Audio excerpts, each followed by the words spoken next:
Party తరపున లేకుంటే మంత్రులు లేకపోతే కాంగ్రెస్ ప్రతినిధులు మాట్లాడుతూ ఉన్నారు. పార్టీ పరంగా ముందుకు వెళ్ళేటువంటి ఆలోచన విరమించుకోండి. ప్రభుత్వ పరంగా చట్టబద్ధత తీసుకొచ్చిన తర్వాత 42% రిజర్వేషన్తో ముందుకెళ్తేనే స్థానిక ఎన్నికలు జరుగుతాయి. కానీ లేదనంటే రాష్ట్ర వ్యాప్తంగా అగ్నిగుండంగా మారుస్తామనుకున్న చాలామంది బీసీ సంఘాల నేతలు హెచ్చరించిన పరిస్థితి. అంతర్గతంగా కాంగ్రెస్ పార్టీలో కూడా బీసీ సంఘాలకు సంబంధించిన బీసీ నేతలు కానివ్వండి, బీసీ నాయకులు ఎవరు కూడా దీన్ని ఒప్పుకోవడం లేదు. మరి రాష్ట్ర వ్యాప్తంగా ఈరోజు ఏం జరగబోతుందో చూడాల్సిన అవసరం అయితే ఉంది. సో మీ అభిప్రాయం ఏంటి? 42% బీసీ రిజర్వేషన్ సంబంధించిన జీవో కానివ్వండి, ఆ బిల్ కొట్టిపారడాన్ని మీరు ఎలా చూస్తారు? స్టే విధించిన మీరు ఎలా చూస్తారు? దీనికి కారణం ఎవరని మీరు అనుకుంటున్నారు? కామెంట్ చేయండి. ఒకసారి బీసీ సంఘాల నేతలు నిన్న అటు హైకోర్టు ప్రాంగణం నుంచి మంత్రులు కానివ్వండి, బీసీ సంఘాల నేతలు కొంత ఆగ్రహం వెలువెత్తు మాట్లాడుకొచ్చారు. వారు ఏం మాట్లాడారో చూద్దాం. కావాలని కోరుకుంటున్నాం. ఈ 2.5 కోట్ల ప్రజలు ఈ రాష్ట్ర ప్రభుత్వం అవమానించింది. సరి అయిన అడ్వకేట్లను పెట్టకుండా, వాదించకుండా చేతులెత్తేసింది. అది అవమానకరం. ఇది మేము భావిస్తున్నాం. అగ్ర కులాలలో కేసులు వేస్తారు. ఇటు వాదించడం కూడా అగ్ర కులాలలో వాదించడం అంటే రెడ్లే వాదించడం. బీసీల తరపున బీసీలలో లీడర్లు లేరా? బీసీ లాయర్లు లేరా? దీన్ని బట్టి రైట్. ఇది బీసీ సంఘాల నేతలను హైకోర్టు ప్రాంగణం దగ్గర కొంత ఆందోళన చేపడుతూ రోజు రాష్ట్ర వ్యాప్తంగా ముట్టడిస్తామని చెప్పుకొచ్చిన మాటలు. ఎస్ మధు సిద్ధంగా ఉన్నారు మా ప్రతినిధి. ఎస్ మధు, ఈరోజు రాష్ట్ర వ్యాప్తంగా బీసీ సంఘాల ఆందోళనకు పిలుపునిచ్చాయి. ఎటువంటి కార్యక్రమాలు జరగబోతున్నాయి? ఈరోజు జరిగేటువంటి ఈ కార్యక్రమాలు ఎవరికి వ్యతిరేకంగా, అంటే ప్రభుత్వానికి వ్యతిరేకంగానా లేకపోతే కేంద్రం సహకరించలేదనేటువంటి భావన బీసీ సంఘాల్లో చాలా మంది మాట్లాడుతున్నారు. కాబట్టి కేంద్రానికి వ్యతిరేకంగానా లేకపోతే గవర్నర్కి వ్యతిరేకంగానా, న్యాయస్థానానికి వ్యతిరేకంగా ధర్నాలు ఆందోళన చేపట్టే అవకాశం అయితే లేదు. ఏం జరగబోతుంది ఈరోజు రాష్ట్ర వ్యాప్తంగా? స్పందించాలనేటువంటి డిమాండ్ చేస్తా ఉన్నారు. రాష్ట్ర వ్యాప్తంగా ఈ ధర్నాలకు, నిరసనలకు పిలుపునిస్తున్నారు. నిన్న అయితే డైరెక్ట్ గా హైకోర్టు గేట్ ముందే కూర్చొని ధర్నా చేస్తూ సీఎం డౌన్ అంటూ నినాదాలు ఇచ్చినటువంటి సిచ్యువేషన్ కనిపించింది చాలా స్పష్టంగా.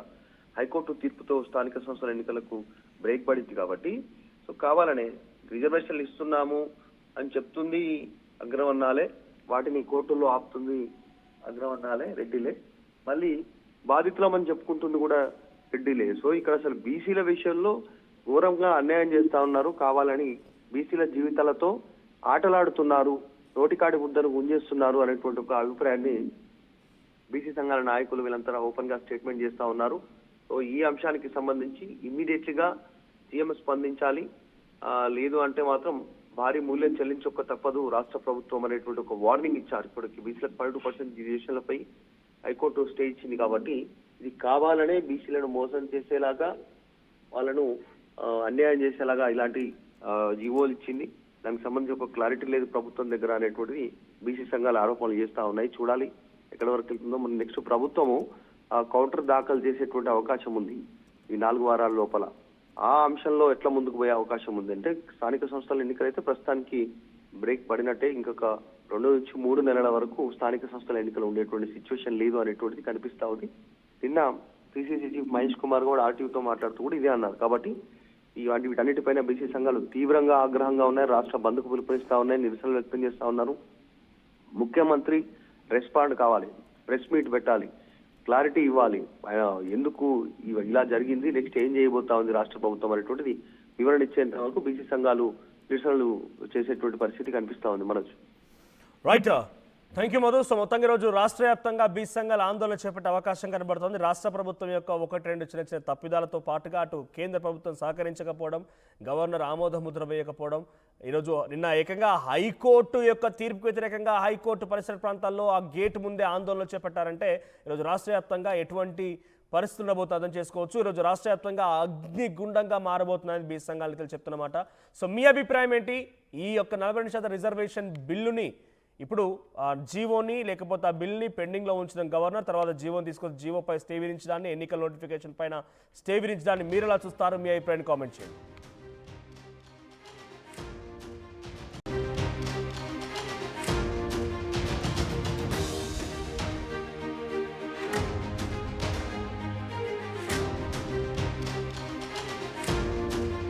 బ్రేకింగ్ న్యూస్, బీసీ రిజర్వేషన్ల పైన హైకోర్టు తీర్పుపై బీసీ సంఘాలు ఆగ్రహం వెలగక్కుతున్నాయి. హైకోర్టు స్టే విధించడంతో ప్రభుత్వానికి వ్యతిరేకంగా నిరసనలు మొదలుపెట్టారు. అటు రాష్ట్ర వ్యాప్తంగా ఈరోజు ఆందోళనలు చేపట్టాలని చెప్పి కూడా వారంతా నిర్ణయించినట్టు తెలుస్తోంది. సీఎం రేవంత్ రెడ్డి స్పందించాక ఏదో ఒక నిర్ణయం తీసుకుంటామని చెప్పుకొచ్చారు. రాష్ట్ర వ్యాప్తంగా ధర్నాకి బీసీ సంఘం జాతీయ అధ్యక్షుడు అటు ఆర్ కృష్ణయ్యతో పాటుగా ఇటు జాజుల శ్రీనివాస్ గౌడ్ కూడా పెద్ద ఎత్తున ఆందోళన పిలిపించినట్టు తెలుస్తోంది. సీఎం స్పందించకపోతే రాష్ట్ర బంద్ కూడా పిలుపునిస్తామని పలువురు నేతలు హెచ్చరిస్తున్నారు. ప్రభుత్వం రాష్ట్ర వ్యాప్తంగా భారీ మూల్యం చెల్లించుకోవాల్సి వస్తుందని చెప్పి వారంతా మాట్లాడుతున్నారు. బీసీలకి 42% రిజర్వేషన్ల జీవో పైన హైకోర్టు స్టే ఇవ్వడాన్ని తీవ్రంగా ఖండిస్తున్నాయి బీసీ సంఘాలు. హైకోర్టులో తీర్పుతో ఇప్పుడు స్థానిక ఎన్నికలకు నిలిచిపోవాల్సి వచ్చింది. ఈ నేపథ్యంలో చాలా తీవ్రమైనటువంటి ఆందోళన వ్యక్తం చేస్తున్నారు. రాష్ట్ర వ్యాప్తంగా ఈరోజు ఆందోళనకు పిలుపునిచ్చారు. సో ప్రస్తుతానికి ఎక్కడికక్కడ రాష్ట్ర వ్యాప్తంగా బీసీ సంఘాలు, బీసీ నేతలు, బీసీ కులాలు మొత్తం కూడా రోడ్డుకెక్కండి, మన వాటా ఇప్పుడు దక్కకపోతే ఇకపై వచ్చే అవకాశం లేదు, 42% రిజర్వేషన్ ఎలాగైనా మనకు అమలు కావాల్సిందంటే మనం రోడ్డు ఎక్కాల్సిందే అని చెప్పి బీసీ సంఘాలు మొత్తం కూడా పిలుపునిస్తున్నాయి. ఈ నాతో పాటుగా లైన్లో బీసీ సంఘానికి సంబంధించినటువంటి వర్కింగ్ ప్రెసిడెంట్ కుల్కచర్ల శ్రీనివాస్ గారు, ఆయనతో పాటు మాట్లాడదాం. శ్రీనివాస్ గారు, ఇప్పుడు ఏంటి ఈరోజు రాష్ట్ర వ్యాప్తంగా ఆందోళన పిలుపునిచ్చా, మీ పోరాటం దేనిపైన, అంటే హైకోర్టు తీర్పు పైన లేకపోతే ప్రభుత్వం పైన ఆందోళన నేపథ్యంలో ఏ రకం కార్యక్రమాలు ఉండబోతున్నాయి? గుడ్ మార్నింగ్ మనోజ్ గారు. రైట్. ఈరోజు హైకోర్టు ఏదైతే బీసీల ఆశలను అడియాశలు చేసిందో, బీసీలకు కేటాయించినటువంటి 9వ జీవో నెంబర్ ద్వారా 42% రిజర్వేషన్లు సంకల్పించాలని చెప్పి రాష్ట్ర ప్రభుత్వం ఏదైతే జీవో తీసుకొచ్చిందో, ఆ జీవో మీద రాష్ట్ర ప్రభుత్వానికి మరి హైకోర్టు స్టే ఇవ్వడం మరి బీసీలను ఖండిస్తా ఉన్నాం. ఎందుకంటే బీసీలకు దుర్దినం లాంటిది. బీసీలకు 60% జనాభా ఉన్నటువంటి బీసీలకు 42% రిజర్వేషన్లు ఇవ్వడం ఓర్వలేక, అగ్ర కులాల్లో ఉన్నటువంటి వారు ఓర్వలేక ఈరోజు బీసీ రిజర్వేషన్ల మీద హైకోర్టు పోవడం, హైకోర్టు 2 రోజులు సుదీర్ఘ వాదనలు విన్న తర్వాత మరి మేమేదో పాజిటివ్ న్యూస్ వస్తుంది, సంచలనమైనటువంటి తీర్పు రాబోతున్నది, చట్టసభల్లో గౌరవం ఉంటుంది, చట్టసభలు చేసినటువంటి నిర్ణయాల గౌరవం ఉంటుంది అని చెప్పి బీసీలంతా కూడా ఆశించారు. కానీ చట్టసభల గౌరవం లేకుండా ఈ రోజు గౌరవ హైకోర్టు స్టే ఇవ్వడం బీసీలకు దుర్దినం, ఇది చీకటి రోజు అని చెప్పి కూడా మేము ఈరోజు అనుకుంటా ఉన్నాం. కాబట్టి హైకోర్టు స్టే ద్వారా ఈరోజు రాష్ట్ర ప్రభుత్వానికి మేము కూడా డిమాండ్ చేస్తా ఉన్నాం, 42% రిజర్వేషన్లు చట్టబద్ధంగా రిజర్వేషన్లతో ఎన్నికలకు పోవాలని చెప్పి కూడా మేము రాష్ట్ర ప్రభుత్వం డిమాండ్ చేస్తా ఉన్నాం. అదే సందర్భంగా ఏదైతే హైకోర్టు తీర్పు ఇచ్చిందో ఆ తీర్పు పైన ఈ రోజు రాష్ట్ర వ్యాప్తంగా ఆందోళన పిలిపివ్వడం జరిగింది. ఎక్కడికెక్కడ రిజర్వేషన్ వ్యతిరేకుల దిష్టి బొమ్మలు దగ్ధం చేయాలని చెప్పి, రాష్ట్ర రోకలు చేయాలని, ర్యాలీలు చేయాలని చెప్పి ఈరోజు రాష్ట్ర వ్యాప్తంగా రాష్ట్రం మొత్తం అట్టుడికే విధంగా ఈరోజు కార్యక్రమాలు తీసుకోవాలని చెప్పి ఈరోజు బీసీ సంక్షేమ సంఘం యాదవ శ్రీనివాస్ గౌడ్ ఆధ్వర్యంలో పిలిపివ్వడం జరిగింది. కాబట్టి ఈ రోజు ఈ రాష్ట్ర వ్యాప్తంగా ఆందోళన కార్యక్రమాలు, అదే విధంగా అన్ని రాజకీయ పార్టీలని, అన్ని బీసీ సంఘాలను కలుపుకొని ఒక అఖిలపక్ష సమావేశాన్ని ఏర్పాటు చేసి ఈ రాష్ట్రంలో బీసీ రిజర్వేషన్ తాడో పేడో తేల్చుకునే విధంగా ఈ రోజు బీసీ ఉద్యమం ఉగ్రరూపం దాల్చబోతున్నది.